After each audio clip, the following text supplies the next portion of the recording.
नमस्कार. आज आपण हेल्दी अँड टेस्टी अशी रागी केक बनवणार आहोत. चला तर मग सुरुवात करूयात. झटपट होते आणि खूप सोपी आहे बरं काय प्रोसेस. अर्धी वाटी दही, त्याच्यातले लम्स काढून घेते आणि त्यात अर्धी वाटी गूळ ॲड करते. तुम्हाला जर थोडंसं अजून गोड हवं असेल तर थोडंसं गूळ ॲड करा. मग त्या दोघांना एकजीव करून घेऊयात. आपण छान मिक्स करून घेऊयात.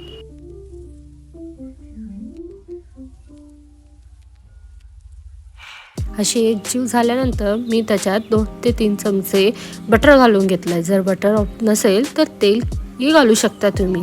आणि पुन्हा त्यांना एकजीव करून घ्यायचं आहे. छान असं सगळं एक मिक्स करून घ्यायचं आहे.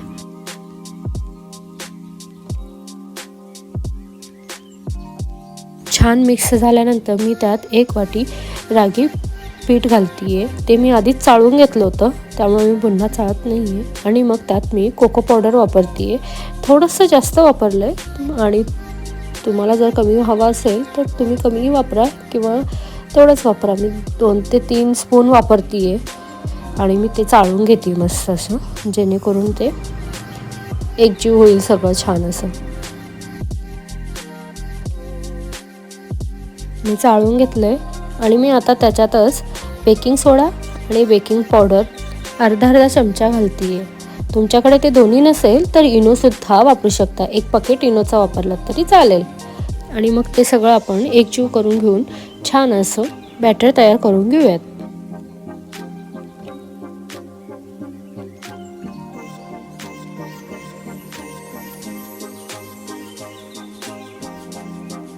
मी यात थोडंसं दूध वापरलं आहे, कारण तो थोडासा घट्ट झाला होता म्हणून.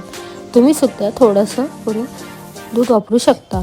थोडं थोडं करून वापरा, जेणेकरून बॅटर खूपच आपला लिक्विड होणार नाही.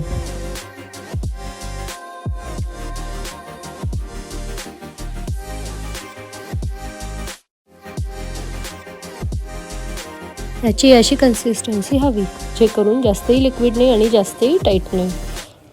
आणि मी केकच्या बॅटरला मस्त असं बटर लावून घेतलं आणि मी त्यात घालून घेते. गार्निशला तुम्ही त्यावर थोडंसं चॉकलेटही घालू शकता, पण माझ्याकडे नव्हते म्हणून मी कॅशेस वापरली आहे. आणि तुम्हाला जे ड्रायफ्रूट्स हवे असतील तेही घालू शकता. यात खूप हेल्दी होईल.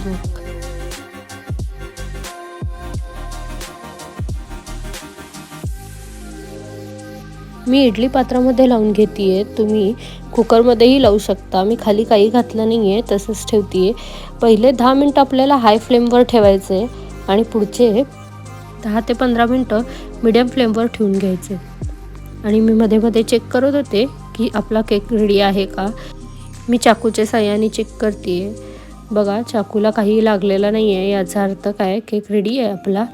झाला आहे आपला केक रेडी. मी ऑफ करते गॅस आणि 2 मिनटं तशीच ठेवते परत त्याला. आता आपण केक बाहेर काढून घेणार आहोत. तर तो थोडासा गरम असतानाच काढून घ्या, म्हणजे जेणेकरून निघेल. आणि चाकूच्या साहाय्याने मी बाजूचे कडे सगळे काढून घेते आणि जेणेकरून केक आपला छान निघेल.